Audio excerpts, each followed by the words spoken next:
The piercing crack of a gunshot shattered the stillness of the dusty Montana afternoon, as Grace Jacobson darted through the narrow alleyway between the general store and the saloon, her heart pounding against her ribs like a trapped bird. The year was 1877, and Grace had never imagined her 22nd birthday would be spent running for her life from Sheriff Wallace's deputies. "There she goes, down the alley," a gruff voice shouted. Boot heels pounded the wooden boardwalk behind her. Grace's lungs burned as she hiked up her skirts and ran faster than she'd ever run before. The fabric of her once fine blue dress was now torn and dusty from days on the run. Her blonde hair had come loose from its pins, streaming behind her like a banner announcing her presence to anyone who cared to look. She burst out of the alley onto Main Street, momentarily blinded by the bright sunlight after the dimness between buildings.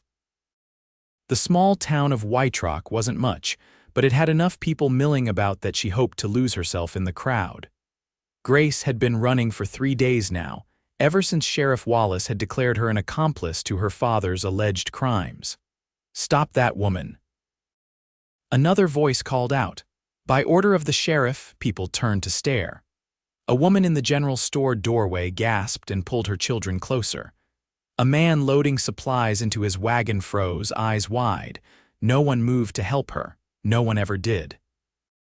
Grace darted between 2 wagons, nearly colliding with a water barrel. She had to get out of town. The wilderness beyond might be dangerous, but it was safer than a jail cell or worse, being handed over to the man who'd framed her father before having him killed. She ran toward the edge of town where the buildings thinned and the open country began. Her legs trembled with exhaustion. She hadn't eaten properly in days, surviving on stolen apples and water from streams. How much longer could she keep running? The thunder of hooves made Grace turn. 3 of the sheriff's deputies were gaining on her, their horses kicking up clouds of dust as they closed the distance. "Nowhere to run now, Miss Jacobson," the lead deputy called out with a cruel smile. "The sheriff's mighty eager to have a word with you about your daddy's missing money." Grace knew what that meant. Sheriff Wallace would make up whatever story he needed to justify taking everything her father had left behind, including her. The corrupt lawman had already claimed her father's ranch through forged documents. Now he wanted the money her father had hidden away, money that had never been Wallace's to begin with. She stumbled, her foot catching on a rock, and nearly fell. The deputies were less than 50 yards away now. The open prairie stretched before her, offering no shelter, no hope. Then she heard the sound of a horse approaching fast from her right. Grace turned, expecting to see another deputy, but instead saw a lone rider atop a magnificent chestnut stallion, galloping toward the confrontation. The man pulled his horse to a stop between Grace and her pursuers. He sat tall in the saddle, broad-shouldered in a faded blue shirt, dark hat pulled low over his face. His horse danced nervously, sensing the tension in the air. "This ain't your business, stranger," the lead deputy called out. "That woman's wanted by the sheriff." The rider turned slightly, and Grace caught a glimpse of intense blue eyes beneath the shadow of his hat. Without a word, he extended his hand down to her. Grace hesitated for only a second before reaching up and grasping his hand. With surprising strength, he swung her up behind him onto the horse. "Hold on tight," he said, his voice low and steady. Grace wrapped her arms around his waist just as he spurred the horse forward. The animal leapt into a gallop so sudden it nearly unseated her. "Stop." The deputies scrambled to turn their horses, but the stranger's mount was already racing across the open prairie, carrying them away from White Rock and the men who meant to harm her. Grace clung to the stranger, the wind whipping her hair as they rode hard across the rolling grassland. She could hear the deputies giving chase, but the magnificent chestnut was faster than their mounts. With each thundering hoofbeat, the distance between them grew. The stranger guided his horse with confident hands, weaving between rocky outcroppings and stands of cottonwoods. He seemed to know this land intimately, taking paths that weren't immediately visible to the eye. After riding hard for what seemed like hours, they came to a stream cutting through a grove of trees. The stranger slowed his horse and guided it into the water, riding upstream for several hundred yards before emerging onto a rocky bank that would leave no tracks. Only when they'd climbed a small rise and could see no sign of pursuit did he finally speak again. "Seems like you've made some powerful enemies, madam." Grace loosened her grip on his waist, suddenly aware of how tightly she'd been holding on. "The sheriff wants what isn't his to take." The man dismounted in one fluid motion, then reached up to help her down.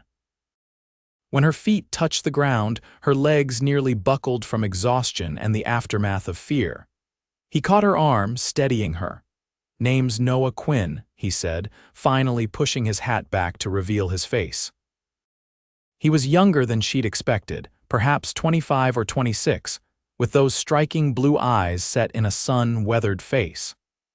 A day's growth of dark beard shadowed his jaw, but there was something kind in his expression that made Grace feel she could trust him at least for now.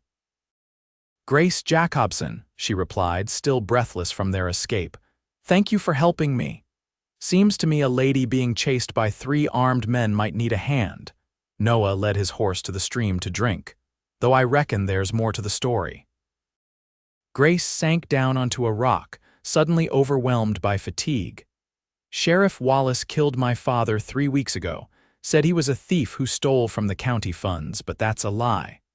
My father was the county treasurer, and he discovered Wallace had been embezzling money for years." Noah knelt by the stream, filling his canteen. "Your father had proof. He kept records. I have them hidden." Grace accepted the canteen when Noah offered it. "Wallace wants those records destroyed, and he wants the money my father managed to recover before he was killed." "How much money?" "Nearly $8,000. Noah whistled softly. "That's a powerful motivation for a man like Wallace." He glanced back in the direction they'd come. "We should keep moving. Those deputies won't give up easy, not with that kind of money at stake." "Where can we go?" Grace asked. "Sheriff Wallace has influence all through this territory." "I know a place," Noah said, helping her to her feet. "My family has a homestead about a day's ride from here. It's remote enough that Wallace and his men aren't likely to find it." Grace hesitated. "I don't want to bring trouble to your family." Noah's mouth quirked into a half-smile. "My parents passed on years ago. It's just me and my younger sister Abigail out there now, and we're no strangers to trouble." He checked his saddlebags before offering her a strip of jerky. "Eat something."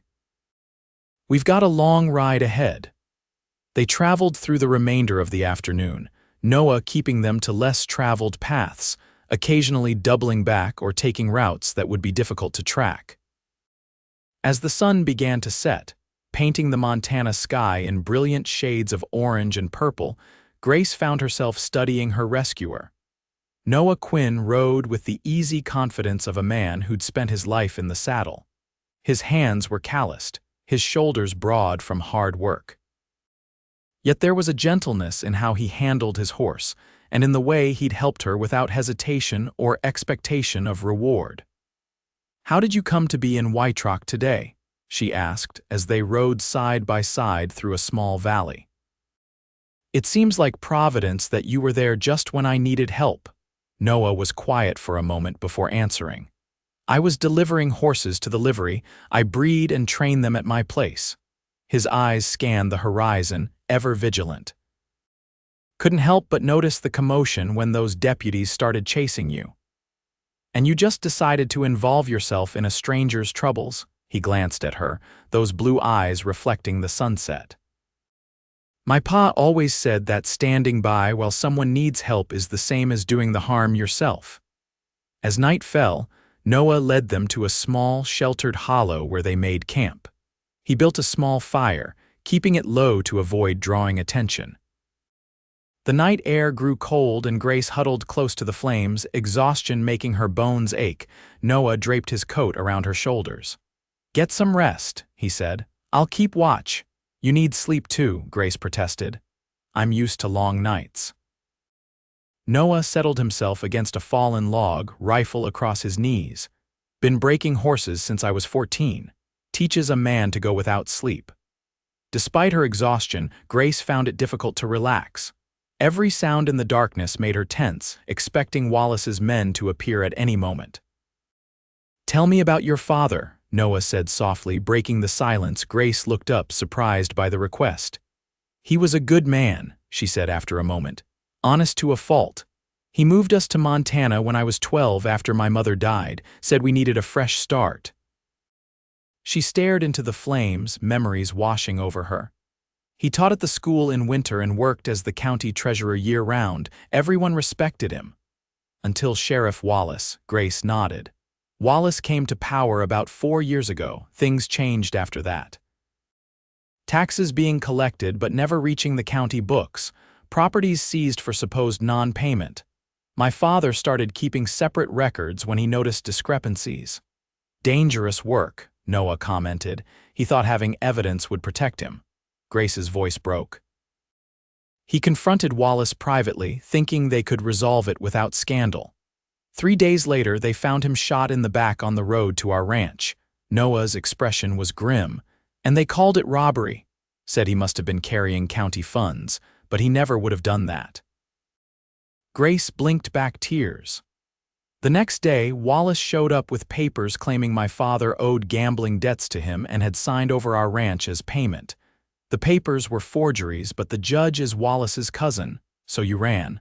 "Not at first. I tried to fight it legally. But then Wallace's men searched our home while I was in town. They didn't find what they were looking for, and Wallace was furious." Grace shuddered at the memory. "He told me I could either tell him where my father had hidden the money and records, or I could join my father. That's when I ran." Noah was quiet for a long moment, the crackling of the fire the only sound between them. "Where are they?" he finally asked. "The records and the money." Grace studied him, weighing whether to trust him completely. His eyes met hers steadily without guile. "My father had a friend, an old trapper named Fergus who lives in the mountains north of here. Before I fled, I took everything to him for safekeeping." Noah nodded. "Smart. Wallace wouldn't think to look there, or if he did, an old mountain man would be a hard target." "Fergus was like an uncle to me," Grace said. "He taught me to shoot and hunt when I was younger. He said he'd keep everything safe until I could return." "We'll get you there," Noah promised. "But first we need to make sure Wallace and his men aren't on our trail." Morning came too quickly. Grace woke to find Noah already saddling his horse, having let her sleep while he kept watch through the night. His face showed the fatigue he wouldn't acknowledge, but his movements remained precise and efficient. They rode through the day, stopping only briefly to rest the horse and eat the simple provisions Noah carried in his saddlebags. By late afternoon, the landscape began to change, with scattered pine trees giving way to thicker forest as they climbed into more rugged terrain. "Not much further," Noah assured her as they rode through a narrow pass between 2 hills. "My place is just beyond that ridge." When they crested the ridge, Grace caught her breath. Below them lay a small valley sheltered on 3 sides by forested hills. A creek ran through the center, beside which stood a well-built log cabin with a barn and corral nearby. Smoke rose from the cabin's stone chimney, and in the corral, several horses grazed peacefully. "It's beautiful," Grace said softly. Noah's expression softened as he looked down at his home. "It's not much, but it's ours. My father built that cabin with his own hands when he first came west."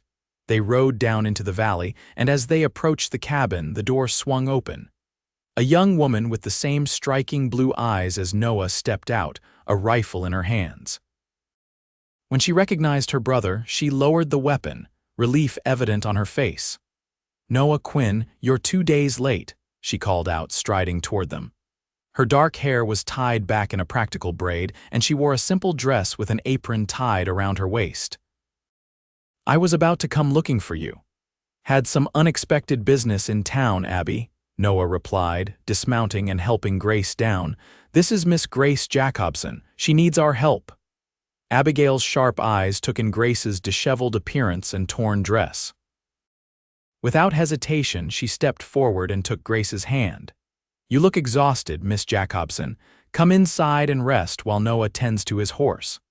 The inside of the cabin was simple but comfortable, with a large stone fireplace, sturdy wooden furniture, and clean floors. A pot of stew simmered over the fire, filling the room with a savory aroma that made Grace's stomach rumble. "Sit," Abigail insisted, guiding Grace to a chair at the wooden table. "When did you last have a proper meal?" "I can't remember," Grace admitted. Abigail ladled stew into a bowl and placed it before her with a chunk of fresh bread. "Eat, and then you can tell me what kind of trouble my brother has gotten himself into this time." Grace couldn't help but smile at Abigail's directness. "He saved me from Sheriff Wallace's deputies." Abigail's expression darkened. "Wallace, that explains it." She poured a cup of coffee and set it beside Grace's bowl. "That man's been a plague on this territory since he took office." By the time Noah joined them, Grace had eaten and given Abigail a condensed version of her story. Noah's sister listened without interruption, her face growing increasingly grave. "You'll stay here until we figure out what to do," Abigail declared when Grace had finished. It wasn't a question. Noah nodded in agreement. "Wallace and his men don't know about this place. Even if they come looking, they're not likely to find us." That night, Grace slept in Abigail's bed while the younger woman took a pallet by the fire. For the first time in weeks, Grace slept deeply, feeling safe within the sturdy walls of the Quinn homestead. The next morning, she woke to the sound of quiet conversation. Noah and Abigail sat at the table, heads bent together as they discussed something in low voices. When Grace stirred, they both looked up. "Good morning," Abigail greeted her with a smile. "I've set out some things for you to wear. They might be a bit short, but they'll be cleaner than what you have." "Thank you," Grace said, touched by the kindness. "I don't know how to repay you both for your help." Noah shook his head. "No need for that, but we do need to make a plan. Wallace won't give up easily." Over breakfast, they discussed options.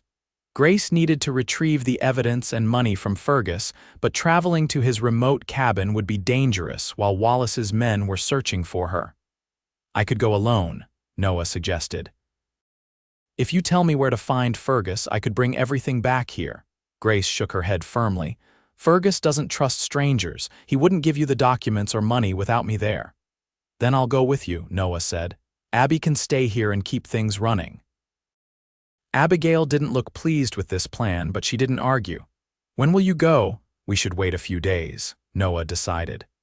"Let the initial search die down. Wallace will have his men watching the obvious routes." They settled into an uneasy waiting pattern. Grace helped Abigail with household chores while Noah tended to his horses and kept watch for any sign of strangers approaching the valley.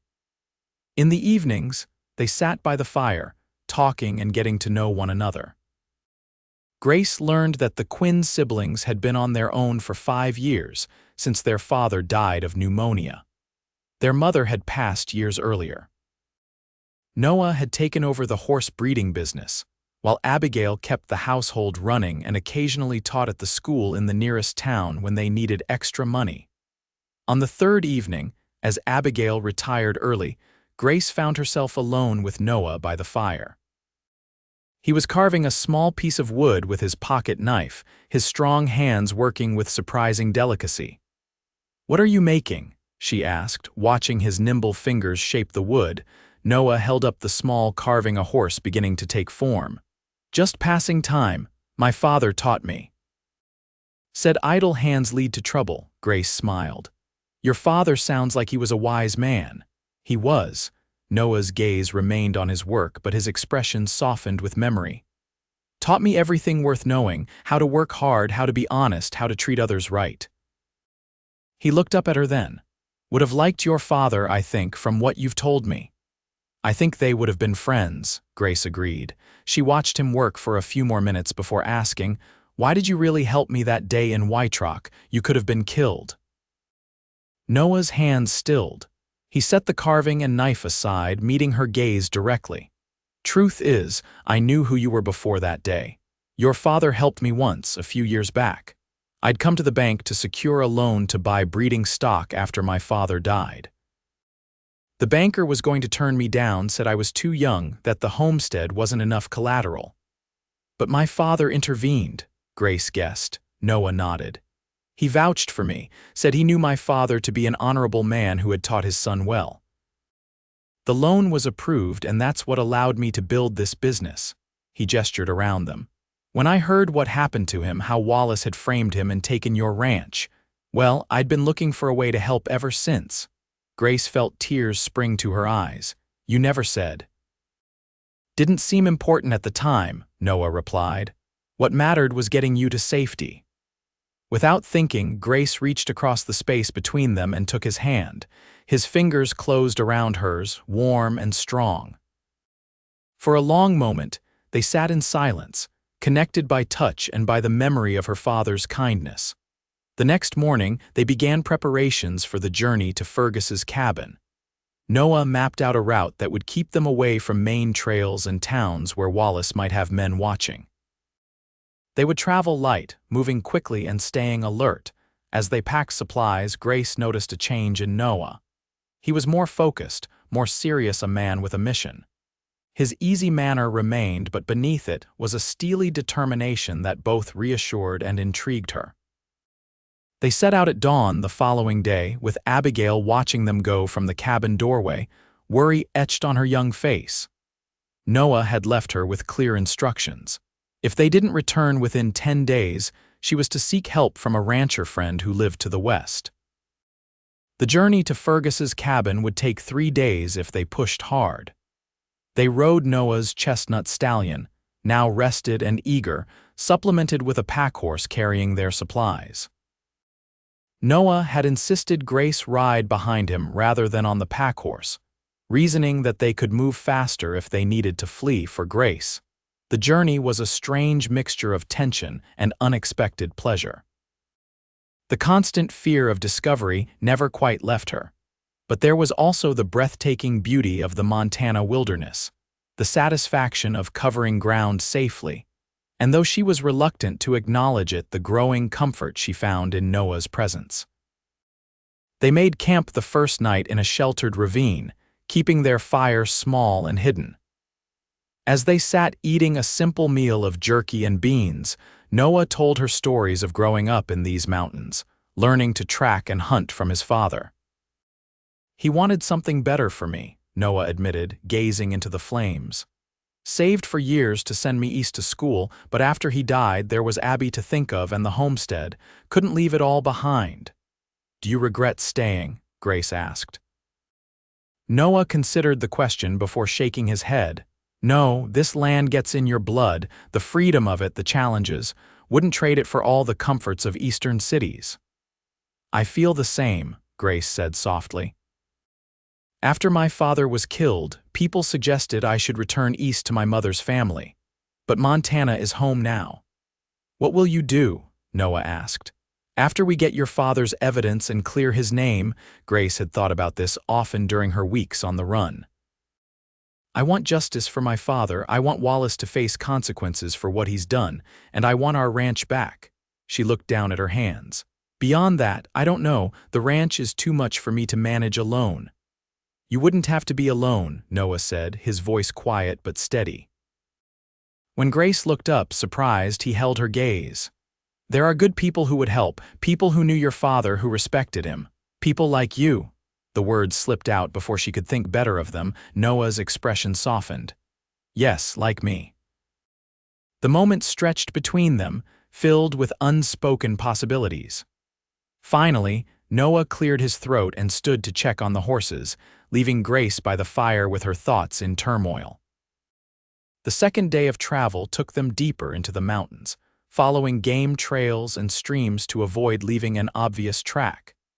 Noah's knowledge of the terrain proved invaluable as he navigated them through passes and valleys that weren't on any maps. By late afternoon, storm clouds were gathering on the horizon, and Noah pushed them to reach a natural shelter he knew of, a shallow cave set into a rocky hillside, just large enough for them and the horses. They reached it just as the first heavy drops of rain began to fall. The cave was dry and defensible, with a small overhang that allowed them to keep a fire going despite the downpour. "We were lucky," Noah said, settling their supplies against the back wall of the cave. "Storm like this could have us stuck in the open for hours." Grace helped him care for the horses, brushing them down and ensuring they had feed. The simple, shared tasks felt oddly domestic, as if they'd been working together for years rather than days. As night fell and the storm intensified, they huddled near their small fire, listening to the rain drumming on the rocks outside. The close quarters made Grace acutely aware of Noah's presence, the broad set of his shoulders, the clean scent of him despite days on the trail, the way his eyes caught the firelight. "Tell me about your mother," Noah said suddenly, breaking the comfortable silence between them. Grace smiled at the unexpected request. She was beautiful. Not just in appearance, though she was lovely, she had a beautiful spirit. She pulled her knees up to her chest, wrapped in the blanket Noah had given her. "She taught music before she married my father, piano mainly. She tried to teach me, but I never had the patience for it." "What did you have patience for?" Noah asked, genuine interest in his voice. "Books, stories. I wanted to read everything I could get my hands on." Grace laughed softly. "My father said I would have happily lived in a library if he'd let me. You're educated then." "More than most women out here, I suppose. My father believed girls deserved schooling just as much as boys." Noah nodded approvingly. "My father thought the same. Made sure Abby learned her letters and figures alongside me." He added a small branch to the fire. "What's your favorite book?" The conversation flowed easily between them, moving from books to childhood memories to dreams for the future. Grace found herself laughing more than she had in months, drawn out of her grief and fear by Noah's gentle questions and attentive listening. As the fire burned low and the storm continued outside, Grace found herself fighting sleep, not wanting the evening to end. Noah noticed her drooping eyelids and insisted she take the bedroll he'd laid out for her. "Where will you sleep?" she asked, already knowing his answer. "I'll keep watch," he said predictably. "Get some rest, Grace. Tomorrow will be another long day." This time she didn't argue. But as she drifted towards sleep, she heard him say softly, "I've never met anyone quite like you, Grace Jacobson." She fell asleep with those words echoing in her mind. The third day dawned clear and crisp. They set out early, Noah estimating they would reach Fergus's cabin by nightfall if they maintained a steady pace. The terrain grew increasingly rugged, forcing them to dismount and lead the horses through particularly difficult passages. By mid-afternoon, Noah grew more vigilant, frequently stopping to listen and scan their surroundings. When Grace questioned him, he shook his head. "Just being careful. We're getting close to Fergus's territory. Old trappers like him sometimes set traps or alarms to warn of visitors." Sure enough, about an hour later they heard a low whistle from somewhere in the trees above them. Noah immediately halted, raising his hands to show he was not reaching for a weapon.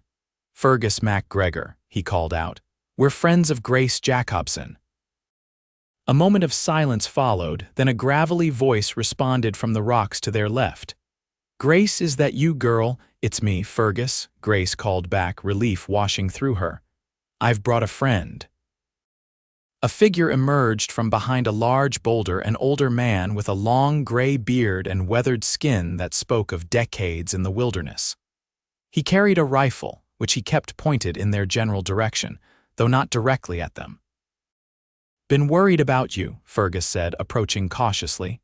"Heard Wallace's men were hunting you all over the territory." "They still are," Grace confirmed, dismounting and going to him. The old trapper embraced her briefly but fiercely. "Your things are safe," he assured her. "Hidden where no one but me could find them." Noah had dismounted as well, standing respectfully at a short distance. Fergus eyed him suspiciously. "This is Noah Quinn," Grace introduced him. "He saved me from Wallace's deputies in Wytrock at considerable risk to himself." Fergus's bushy eyebrows rose. "Quinn, Ezra Quinn's boy." Noah looked surprised. "You knew my father, trapped with him one winter years back before he settled down." Fergus's suspicious expression eased somewhat. "Good man, Ezra Quinn, honest to a fault." "Still is, even though he's gone," Noah replied quietly. Fergus nodded as if Noah had passed some test. "Come on then. Cabin's not far. Best get there before dark. These mountains have eyes." Fergus's cabin was well hidden in a small valley, nestled against a cliff face that sheltered it from the worst of the winter winds. It was smaller than Noah's home but similarly well built, with a stone chimney and sturdy log walls. Inside, the single room was cluttered but organized in a way that made sense to its occupant. Furs hung from the rafters, tools and traps lined the walls, and shelves held jars of preserved foods and medicinal herbs. Fergus lit a lantern and moved to the stone hearth, where he knelt and began removing rocks. Behind the stones was a small cavity from which he extracted a canvas sack and a leather portfolio. "Just as you left them," he told Grace, handing them to her. "Didn't look inside." "Figured your business was your own." Grace accepted both items with trembling hands. "Thank you, Fergus. You've risked a lot keeping these for me." The old trapper waved away her thanks. "Your daddy was good to me when others weren't. Said I was just an old coot, but he trusted my word when I reported timber thieves on county land." He glanced at Noah. "That money rightfully belongs to the county. Your daddy was keeping it safe, not stealing it." "I know," Grace said, "and these papers prove it." She opened the portfolio, showing Noah the meticulously kept ledgers her father had maintained, the official ones and the secret ones that documented Wallace's embezzlement. Noah studied them carefully. "This is enough to hang Wallace, if we can get it to the territorial governor." "That's what I intended to do," Grace explained. "But Wallace's men were watching all the routes east. I couldn't risk being caught with these." They spent the evening discussing options. Fergus knew the mountains better than anyone and suggested several routes that would allow them to bypass Wallace's likely surveillance points. Noah contributed his knowledge of which local officials might be trusted and which were in Wallace's pocket. As they talked, Grace found herself watching Noah, his thoughtful expression as he considered each option, the way he deferred to Fergus's greater experience while still offering valuable insights of his own. This was a man who thought before he acted, who valued others' knowledge, who didn't need to prove himself the smartest in the room.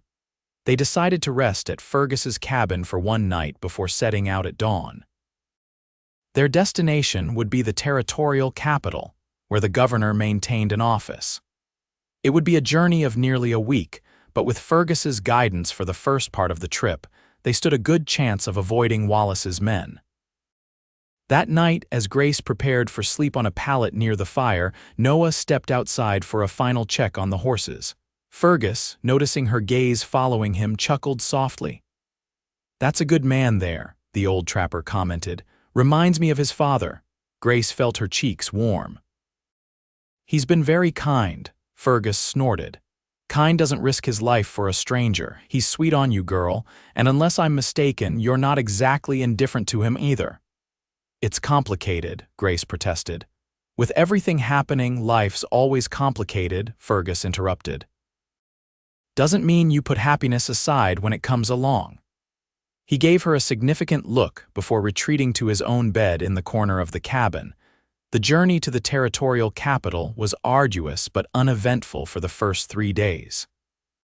Fergus guided them through mountain passes and hidden valleys, helping them avoid the main trails where Wallace might have men watching. On the 4th morning, the old trapper left them, having taken them as far as he could while still returning to his cabin before his supplies ran low. "Governor Wilson is a fair man," Fergus told them at parting.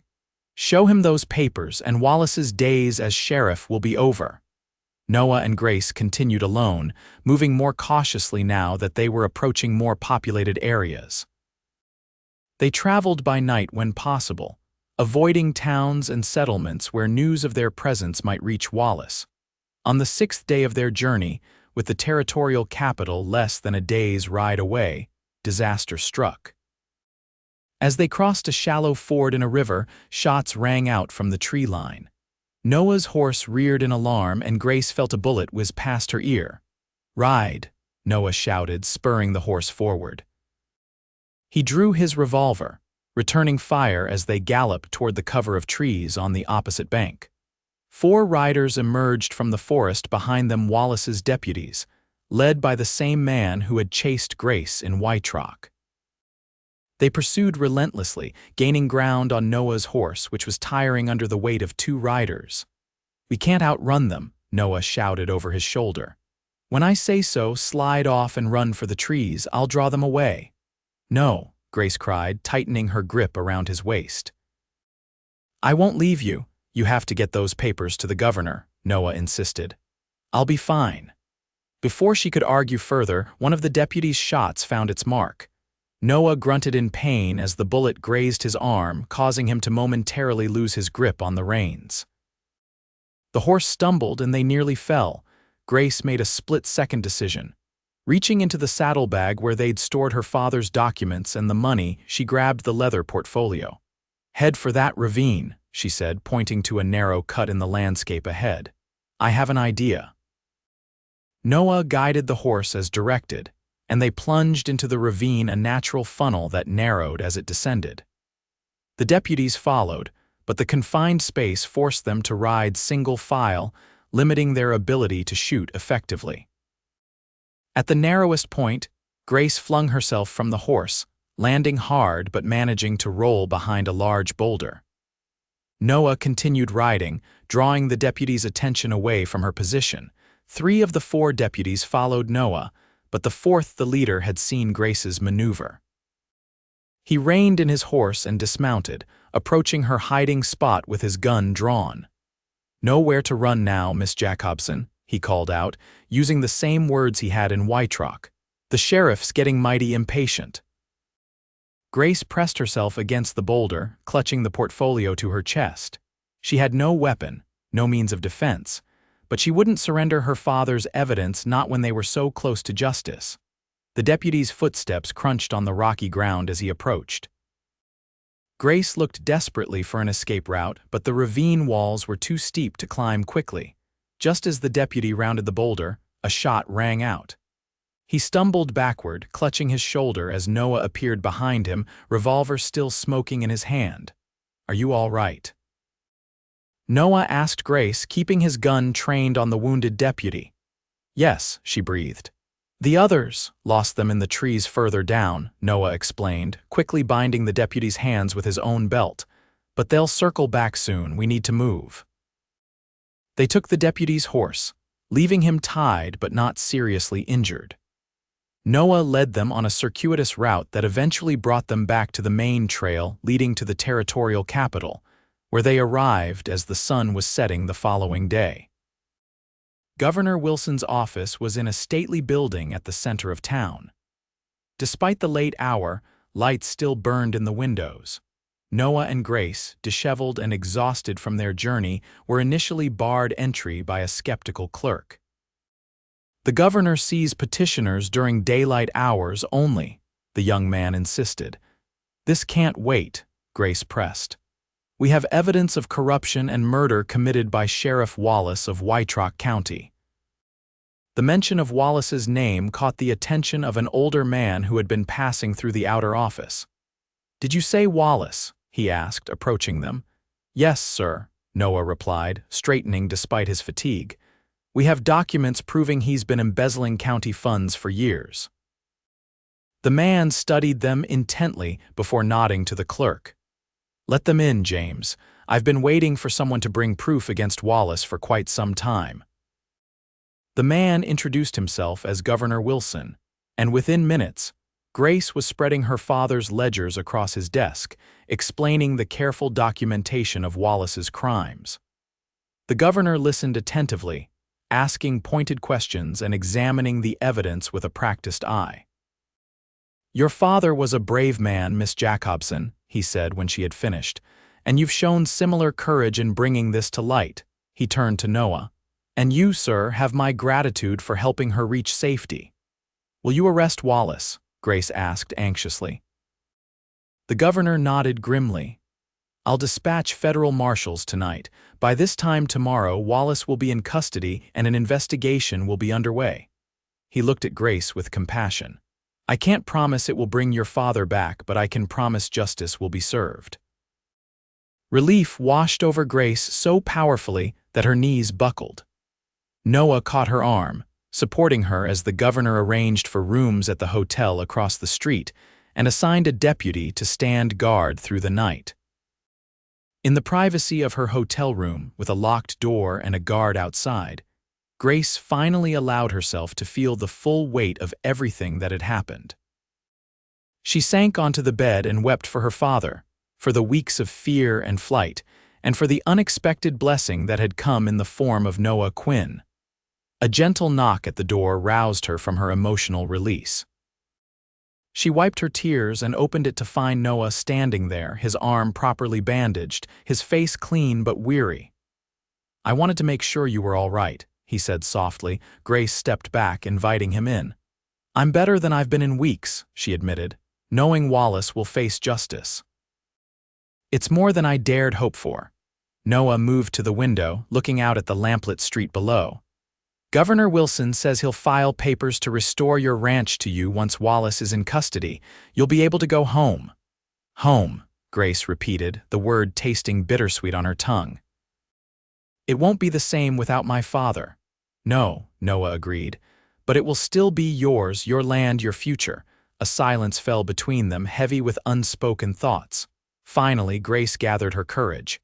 "What will you do now? Return to your homestead?" Noah turned from the window to face her. "That depends." "On what?" He took a step toward her, his blue eyes earnest in the lamplight. "On whether you might want a partner for your ranch, someone to help rebuild what Wallace tried to take from you." Grace's heart quickened. "A business partner." A smile tugged at the corner of Noah's mouth. "That would be the practical arrangement, yes, but I was hoping for something more." He took another step closer. "These past days with you, Grace, they've shown me what kind of woman you are, brave, determined, kind. The sort of woman a man would be proud to build a life with." Grace found herself moving toward him, drawn by the sincerity in his voice, the warmth in his eyes. "We've only known each other a short time," she whispered. "Some things you know quickly," Noah replied, taking her hands in his. "My father said he knew he would marry my mother the first day he met her. Said when something's right, you don't need time to tell you so." Grace looked down at their joined hands, then back up to his face. "And you think this is right, us?" "I know it is," Noah said simply. "But I'll wait if you need time. I'll help you restore your ranch either way, no strings attached." Grace felt a certainty settle over her, calm and clear as mountain air. "I don't need time," she said. "I think I've known since you lifted me onto your horse that day in Wytrock. You risked everything for a stranger because it was the right thing to do. What woman wouldn't fall in love with a man like that?" Noah's eyes widened at her words, a smile of wonder spreading across his face. "You love me." "I do," Grace confirmed, surprised at how easily the truth flowed from her lips. "And if you're asking what I think you're asking." Noah drew her closer. "I'm asking if you'll marry me, Grace Jacobson, if you'll let me love you and protect you for all the days we have." "Yes," Grace whispered, her heart full to bursting. "Yes, I will." As Noah's lips met hers in a tender first kiss, Grace felt the last shadows of fear and grief recede. There would be challenges ahead rebuilding the ranch, testifying against Wallace, blending their lives together. But with Noah at her side, she knew they would face whatever came with courage and love. 3 months later, Grace stood on the porch of her restored ranch house, watching as Noah worked with a young colt in the corral. The autumn sun gilded the scene in gold, catching on Noah's hair and the simple band on her left hand. Wallace was in prison, awaiting trial for murder and embezzlement. Governor Wilson had not only restored her ranch, but had offered Grace her father's position as county treasurer, a role she had accepted, determined to honor his legacy of honest service. Noah had moved his horses and his sister to the ranch, which was large enough for both his breeding business and Grace's cattle operation. Abigail had taken to ranch life with enthusiasm, and the three of them had formed a close-knit family. As if sensing her gaze, Noah looked up from his work and smiled at her, that same warm, steady smile that had first earned her trust in the midst of danger. He secured the colt and walked toward the house, removing his hat as he climbed the porch steps. "Happy?" he asked, wrapping an arm around her waist and drawing her close. Grace leaned into his embrace, remembering the terrified woman who had run through White Rock with the sheriff's men in pursuit. How far she had come since that day. How much she had gained, even through loss. "Completely," she answered, standing on tiptoe to kiss him. Against his lips, she murmured, "Thank you for lifting me onto your horse that day." Noah's arms tightened around her. "Best decision I ever made." As they stood together on the porch of the home they now shared, with the sun setting behind the mountains and the promise of their future stretching before them, Grace knew that some forms of rescue went far beyond the physical. Noah had saved her life that day in White Rock. Yes, but more importantly, he had helped her find her way back to hope, to justice, and to love. And that, she thought as she rested her head against his chest and listened to the steady beating of his heart, was the greatest gift of all.